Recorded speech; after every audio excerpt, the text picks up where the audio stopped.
كثيرا كثيرا. أما بعد فأعوذ بالله من الشيطان الرجيم. بسم الله الرحمن الرحيم. يا أيها الناس قد جاءتكم موعظة من ربكم وشفاء لما في الصدور وهدى ورحمة للمؤمنين. وعن ابن مسعود رضي الله عنه قال رسول الله صلى الله عليه وسلم: من قرأ حرفا من كتاب الله فله به حسنة والحسنة بعشر أمثالها. لا أقول ألف لام ميم حرف ولكن ألف حرف ولام حرف وميم حرف أو كما قال صلى الله عليه وسلم. دنیا کی کتابوں میں قرآن چمکتا ہے، دنیا کی کتابوں میں قرآن چمکتا ہے، قرآن میں اللہ کا فرمان چمکتا ہے. سبحان اللہ. عادت بنا لے جو تلاوت قرآن کی، عادت بنا لے جو تلاوت قرآن کی، اللہ کی نظروں میں وہ انسان چمکتا ہے. میرے انتہائی واجب الاحترام، قابل احترام مسلمان بھائیوں بزرگوں، میں آپ حضرات کے سامنے قرآن مجید فرقان حمید کا ایک آیات مبارکہ تلاوت کی. آج ہم ختم قرآن کے موقع پر جمع ہیں اور یہ بابرکت مجلس ہے. ایسے مجالس میں دعائیں قبول ہوا کرتی ہیں. حضرت انس بن مالک رضی اللہ عنہ جو حضور صلی اللہ علیہ وسلم کے خادم خاص ہیں، جب آپ کا قرآن مکمل ہوتا تھا تو آپ اپنے گھر والوں کو جمع کرتے تھے. عند كل ختمة دعوة مستجابة کہ ختم قرآن کے موقع پر دعا قبول ہوتی. سامعین محترم، کہ اللہ تبارک و تعالی نے اس کتاب کو رمضان المبارک میں نازل کیا اور بابرکت رات میں نازل کیا. یہ اللہ کا کلام ہے. اس کو نازل کرنے والے اللہ تبارک و تعالی ہے، لانے والے جبرائیل امین ہے، اور جن پر نازل ہوا وہ رحمت للعالمین ہے. اللہ تبارک و تعالی سارے کائنات کے پروردگار ہے، اور جبرائیل امین علیہ السلام تمام فرشتوں کا سردار ہے، اور امام الانبیاء، امام الاتقیاء، امام المرسلین، امام المجاہدین محمد مصطفیٰ احمد مجتبی صلی اللہ علیہ وسلم تمام نبیوں کے سردار ہے. اور جس مہینے میں اللہ تبارک و تعالی نے اس کتاب کو نازل کیا اور وہ مہینہ تمام مہینوں کا سردار ہے، اور جس رات میں اللہ تبارک و تعالی نے اس کتاب کو نازل کیا وہ رات تمام راتوں کی سردار ہے، اور یہ قرآن مجید تمام کتابوں کا سردار ہے. سبحان اللہ. یہ ایسی عظمت والی کتاب ہے جو اس سے اپنا بنا لیتا ہے وہ بھی عظمت والا ہو جاتا ہے. اور یہ ایسی کتاب ہے تمام انسانیت کے لیے ہدایت ہے، اور یہ دنیا میں بھی کام آئے گا، آخرت میں بھی کام آئے گا. یہ ایسا باوفا ساتھی ہے جو قبر میں بھی کام آئے گا، جو حشر میں بھی کام آئے گا. یہ ایسا باوفا ساتھی ہے جو اللہ تبارک و تعالیٰ کے دربار میں میرے لیے، آپ کے لیے سفارشی بن کر آئے گا. سبحان اللہ. جس دن کسی کے اندر سفارش کرنے کی ہمت نہیں ہوگی، جس دن کسی کے اندر سفارش کرنے کی طاقت نہیں ہوگی، اس دن یہ قرآن اللہ کے حضور میں آپ کے لیے لڑائی کرے گا، آپ کے لیے سفارش کرے گا. یہ روزہ قیامت کے دن آپ کے لیے سفارش کرے گا، اللہ کے حضور میں آپ کے لیے گواہی دے گا. آج ہم بھوک برداشت کرتے ہیں، پیاس برداشت کرتے ہیں، یہی روزہ قیامت کے دن اللہ کے حضور میں آپ کے لیے گواہی دے گا۔ اور یہ وہ مقدس کتاب ہے جو حضور صلی اللہ علیہ وسلم کے زمانے سے لے کر رہتی دنیا تک مشعل راہ بنے رہے گی، کیونکہ اللہ تبارک و تعالیٰ نے اس کتاب کو اتنا جامع اور مانع بنایا ہے کہ ایمانیات، عبادات، معاملات اس قرآن مجید کے اندر موجود ہیں۔ ہاں، ان کی تفصیلات احادیث مبارکہ میں موجود ہے، مگر افسوس کی بات یہ ہے کہ آج ہم روز بروز ہمارا تعلق قرآن مجید سے منقطع ہوتا جا رہا ہے۔ افسوس کی بات یہ ہے کہ ہمارا تعلق قرآن مجید سے روز بروز ختم ہوتی جا رہی ہے اور ہم قرآن مجید سے دور ہیں۔ اور یہ قرآن مجید پڑھنے کے لیے ہے اور اس پر تدبر کرنے کے لیے ہے اور اس کے احکام پر اور اس کے مسائل پر عمل کرنے کے لیے ہے۔ آج کا مسلمان دنیا کی محبت میں، دنیا کے دور میں اتنا آگے گیا، گم ہو گیا، آج کے مسلمان کے پاس قرآن مجید پڑھنے کا ٹائم نہیں۔ علامہ اقبال نے اپنے دور کے مسلمانوں کے حال پر رونا روتے ہوئے کہا تھا، وہ زمانے میں معزز تھے عامل قرآن ہو کر، وہ زمانے میں معزز تھے عامل قرآن ہو کر، ہم خوار ہوئے تارک قرآن ہو۔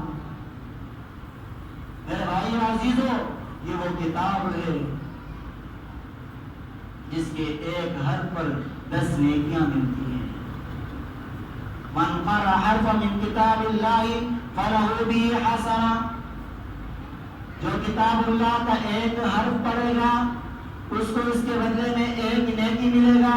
والحسنۃ بعشر امثالها، جو 10 نیکیوں کے برابر ہے۔ لا اقول، امام الانبیاء فرماتے ہیں میں نہیں کہتا الف لام میم حرف کہ پورا الف لام میم ایک حرف ہے، ایسا نہیں ہے۔ ولکن الف حرف، الف الگ حرف ہے، ولام حرف اور لام الگ حرف ہے، اور میم ومیم حرف اور میم الگ حرف ہے۔ جب ہم صرف الف لام میم پڑھتے ہیں تو ہمیں 30 نیکیاں ملتی ہیں۔ سبحان اللہ۔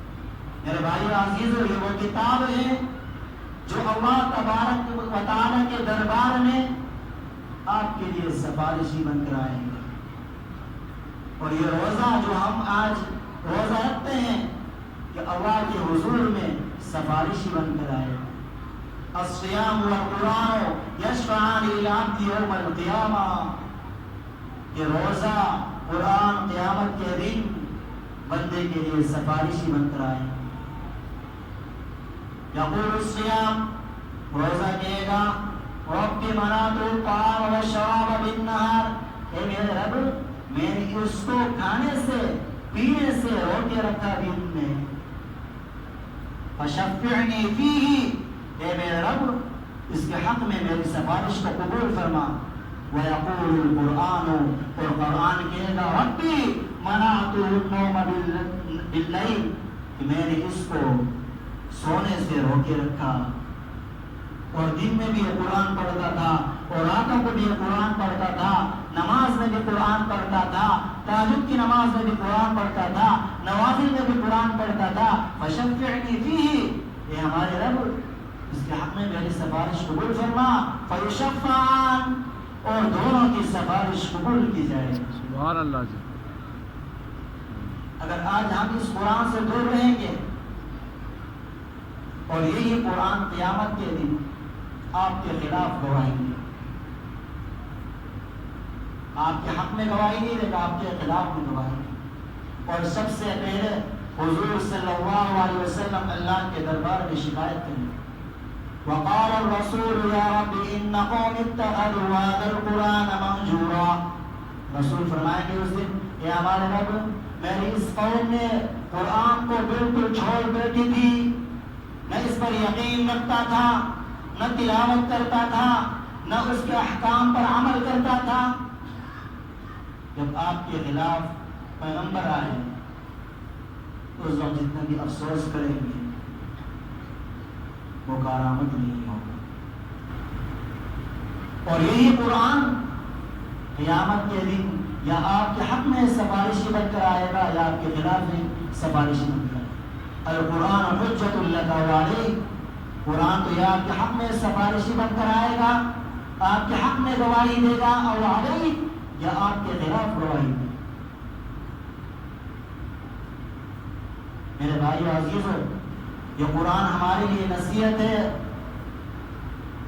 اس کے اندر زندگی گزارنے کا پورا حل ہے۔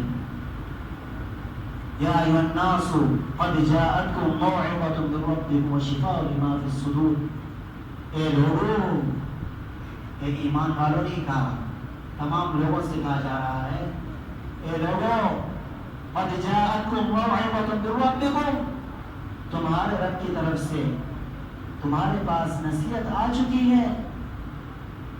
اور یہاں نصیحت سے مراد قرآن مجید فرقان حمید، اور موعظت عربی زبان میں کہا جاتا ہے اس نصیحت کو جو دلوں کو متاثر کرے، جو دل میں اثر کر جائے، اس کو موعظت کہا جاتا ہے۔